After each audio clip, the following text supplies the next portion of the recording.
बनी के मोहन बनी के। उपासना में जड़ चैतन्य बुद्धि, स्त्री पुरुष बुद्धि, दुरात्मा महात्मा बुद्धि, इन सब का लय हो जाता है। उसकी दृष्टि में न कोई स्त्री है, न कोई पुरुष है, न कोई दुरात्मा है, न कोई महात्मा। एकमात्र परमात्मा दृष्टि जागृत होती है। ये जागृत होती है, पहले भावना की जाती है, फिर स्थिति होती है। जैसे पार्थिव स्थिति होने पर पहले स्त्री पुरुष जड़ चैतन्य दुरात्मा महात्मा ऐसा दर्शन होगा, बाद में भगवत भाव होगा। लेकिन स्थिति होने पर केवल भगवत भाव रहता है, केवल प्रभु भाव रहता है। जब तक ये भाव नहीं रहता तब तक बहुत कच्चाई है, और उपासक को सावधानी पूर्वक अपने को परिपक्व करना है। परिपक्व अपना प्रयास और गुरु इष्ट कृपा।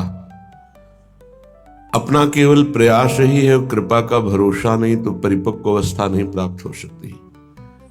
और आप वाणी से केवल कृपा शब्द का उच्चारण करते हैं और आप प्रयास बिल्कुल नहीं कर रहे, पुरुषार्थ नहीं कर रहे, मनमानी आचरण कर रहे हैं, तो स्थिति नहीं प्राप्त हो सकती। स्थिति प्राप्त होती अपना संपूर्ण पुरुषार्थ लगा दे और भगवत कृपा का, गुरु कृपा का भरोसा, तो स्थिति निश्चित प्राप्त हो जाती है। और यही स्थिति जीवन मुक्त करती है।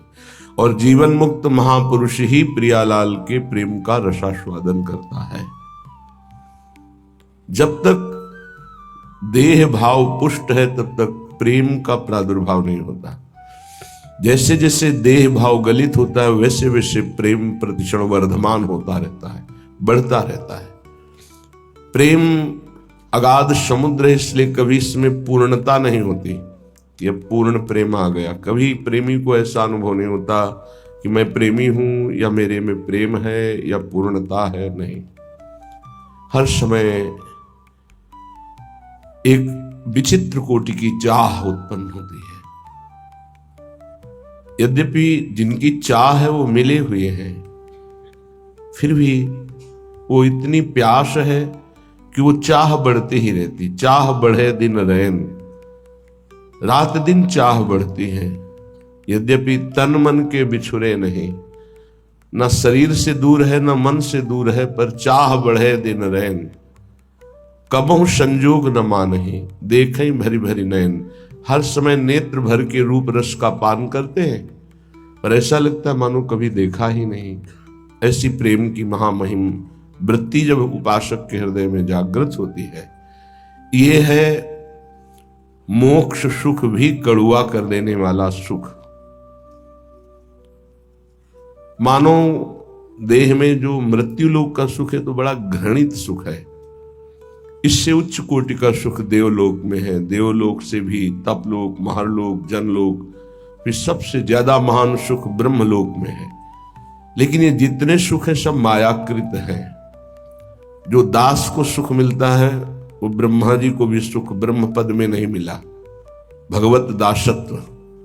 फिर जो सखाओं को सुख मिला उसकी तो महिमा ही क्या। जो वात्सल्य भाव से प्रभु को दुलार करते हैं उनके हृदय को क्या कहना।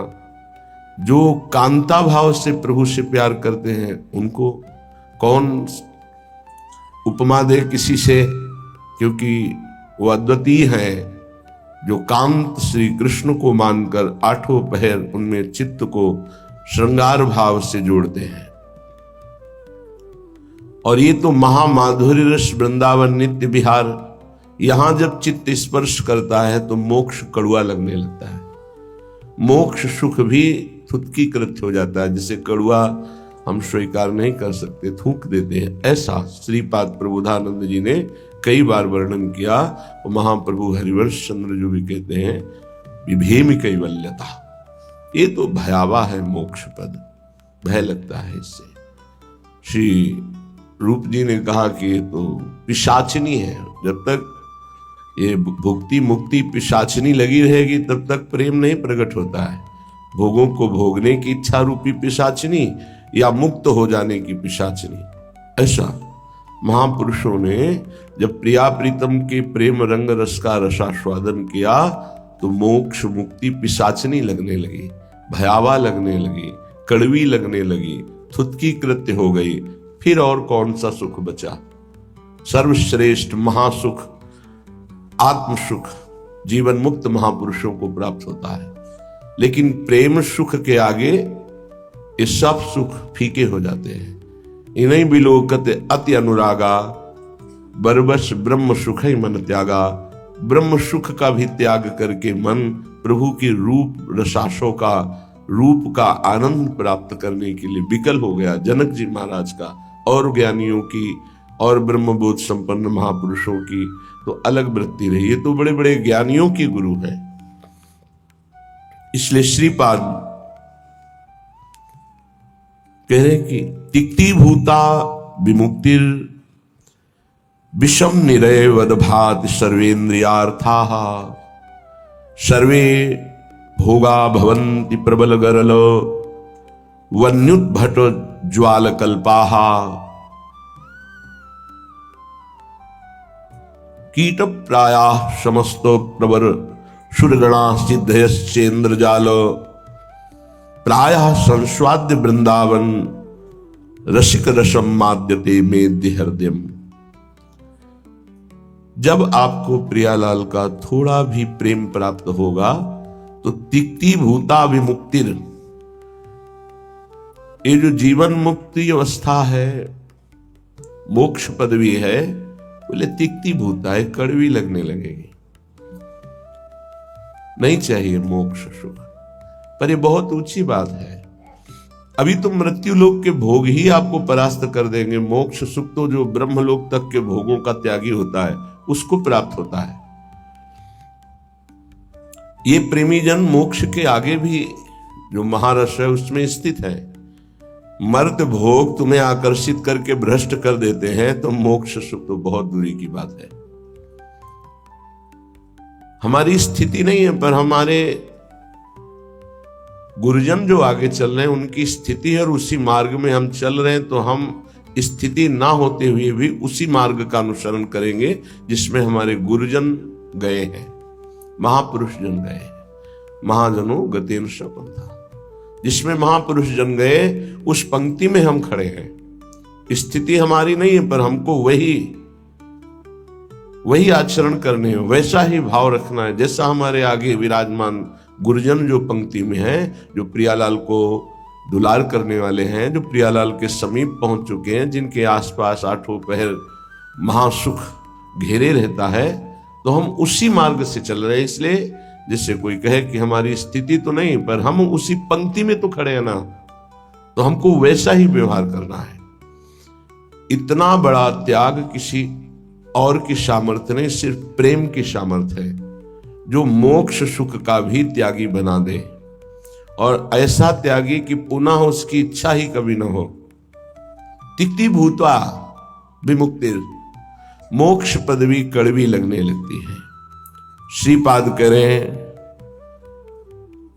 विषम निरयवद भाति सर्वेन्द्रियार्था, निरय कहते हैं नरक को, और जितने भी भोग हैं ये विषम हैं, ये एक रस नहीं है।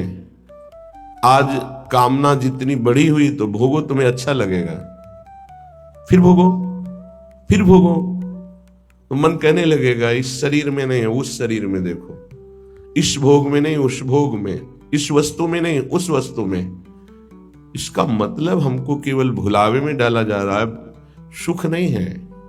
लिखा विषम निरय वदभात सर्वेन्द्रियार्था, इंद्रियों के जितने भी भोग हैं ये सब नरक प्रदान करने वाले हैं, इनमें किंचन मात्र सुख नहीं है।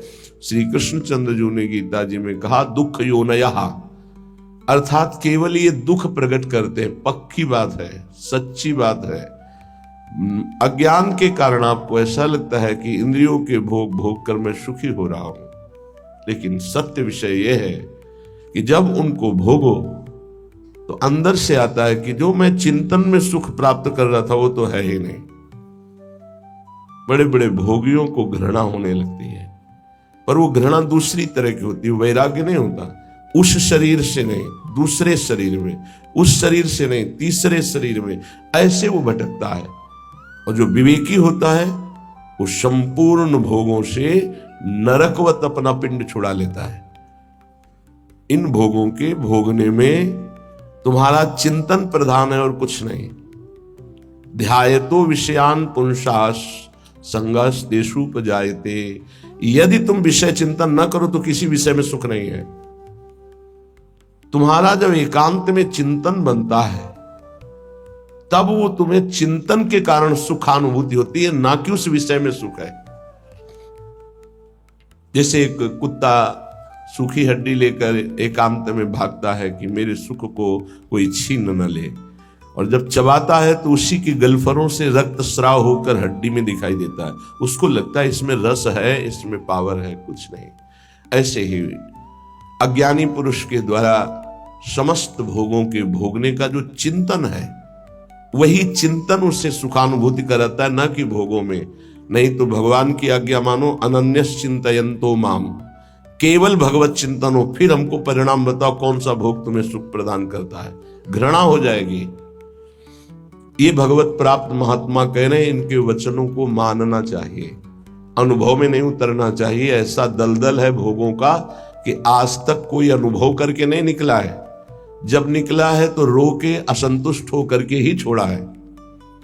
कभी कोई ऐसे भोग नहीं छोड़ पाया कि बहुत भोगा, हमें तृप्ति हो गई, अब मैं जा रहा हूं भगवान की शरण में। ऐसा कभी नहीं हुआ, एक भी नहीं हुआ। चाहे जितना बड़ा सम्राट हो, चाहे जितना भोग बाहुल्यता हो, रोया, पश्चाताप किया और असंतुष्ट होकर, अतृप्त होकर त्यागा। वही बात आज है आपके हृदय में कि आप अतृप्त हैं, भोगों से असंतुष्ट हैं, तो अनुभव के लिए मत जाइए। गुरुजनों की, महापुरुषों की बात मान लीजिए और उसका चिंतन छोड़ दीजिए। बस खास बात है, तुम्हारे को अगर कोई परेशान करता है तो तुम्हारा चिंतन परेशान करता है। अंदर से ठीक बैठकर देख लीजिए। बड़े भाग्यशाली उपासक है जिन्होंने अपने चिंतन को बचाने की चेष्टा की। कोई भी क्रिया तब होती है जब चिंतन होता है। ये बहुत सिद्धांत है, भगवान के वचन है। ध्यायतो विषयान पुंसास संगस तेषुपजायते। जब हम किसी विषय का ध्यान करते हैं, चिंतन करते हैं, मनन करते हैं, तो हमारे अंदर उसके भोगने की इच्छा प्रकट होती है। चाहे वो कोई खान पान की वस्तु हो, पहनने ओढ़ने की वस्तु, ये सब भोग के अंतर्गत आते हैं। सर्वेन्द्रियार्थाः, समस्त इंद्रियों के अर्थ भोग अलग अलग है। श्रवणेन्द्री, घ्राणेन्द्री, नेत्रेन्द्री, त्वगेन्द्री, वाकेन्द्री, हस्तेन्द्री, पादेन्द्री, जनेन्द्री, गुदाएन्द्री, ये सब इंद्रियां हैं। 5 कर्मेंद्रियां हैं और 5 ज्ञानेन्द्रियां हैं। इनका मुखिया मन, ये 11, इनका काम ही है जगत के भोगों में चिंतन लगाना। बहुत सूक्ष्म विषय प्रार्थना है, ये संतों के अनुभूत विषय है। चिंतन किसी विषय का ना हो और फिर कोई भोग भोगो, बिल्कुल 100 में 100% आपको सुख नहीं मिलेगा। और ऐसे महापुरुषों का जो चिंतन भगवान में स्थित है, प्रियालाल में स्थित है, उनके लिए कहा गया वो विषयान ग्रहणंत मुंचंत, वह कोई फर्क नहीं पड़ता। विषय सेवन में, पाप कृत्य में, पुण्य कृत्य में अंतर से देखा जाता है कि उसको बराबर 5 व्यक्ति बराबर वही क्रिया कर रहे हैं, चाहे वो पाप की हो या पुण्य की हो, लेकिन पांचों का फल अलग अलग हो सकता है। एक का राग नहीं है, बिल्कुल केवल क्रिया है, बिल्कुल राग नहीं है, बिल्कुल नहीं बंधेगा, उसका हर कर्म अकर्म हो जाएगा। एक है बहुत कम राग है, उसको बहुत कम फंसा उसको होगा। एक है संपूर्ण राग चित्त में है, उसको पूरी आसक्ति उसकी दुर्गति करा देगी। अंतर से तुम कितना चिंतन करके उस भोग को स्वीकार किए हो, बस खास बातें हैं। इसलिए भगवत प्राप्ति के मार्ग में चाहे जो विषय हो, यदि वो बहुत प्रिय लग रहा है और उसका हमारा चिंतन बना है तो उसे हमें सेवन नहीं करना चाहिए, चाहे वो कितना सतोगुणी भोग क्यों ना हो, क्योंकि हमारा चिंतन बना है। और अगर हम भोगेंगे तो चिंतन पुष्ट हो जाएगा और बार बार चिंतन होगा तो हमारे चिंतन में विघ्न पड़ेगा। इसलिए जिस वस्तु का चिंतन हो कि आज तो अमुक चीज खानी है, अमुक चीज देखनी है, अमुक चीज भोगनी है, उसका बहुत सरलता पूर्वक यदि माया ने सानिध्य दे दिया तो भी ना भोगा जाए। ये बहुत अंदर से अध्यात्म पुष्टि की बात है, इसे समझ लो। श्रीपाद कह रहे विषम, पहली बात यह है कि तुम हर्षित होकर जे ही भोग में जाओगे तो परिणामता तुम्हें शोक मिलेगा, क्योंकि द्वंद्व है ये विषम है। हरिवंश महाप्रभु इसी संसार पर विजय प्राप्त करने के लिए प्रेम की बात कही है। अगर इस संसार को जीतना है तो एकमात्र भगवत प्रेम है, दूसरा कुछ नहीं, दूसरी किसी की सामर्थ्य नहीं है। प्रेम में बहुत प्रबल शुभ अशुभ दुर्ग विध्वंस बल तब जयति जयति जग उच्चरे। सेवक जी महाराज कह रहे जीत विषम संसार कीर्ति जग विस्तर है। जीत विषम संसार कौन? जय जय श्री हरिवंश नाम गुण गाई है, जो नाम जप कर रहे हैं, लीला गायन कर रहे हैं। सर्वेंद्रियार्था, समस्त इंद्रियों के अर्थ, उनके भोगने का चिंतन और भोग क्रिया ये नरक प्रदान करती है, नरक स्पष्ट। सर्वे भोगा भवंति प्रबल गरल, क्योंकि जितने भी भोग हैं ये प्रबल विष है। प्रबल विष, प्रबल विष का मतलब होता है तत्काल असर करने वाला।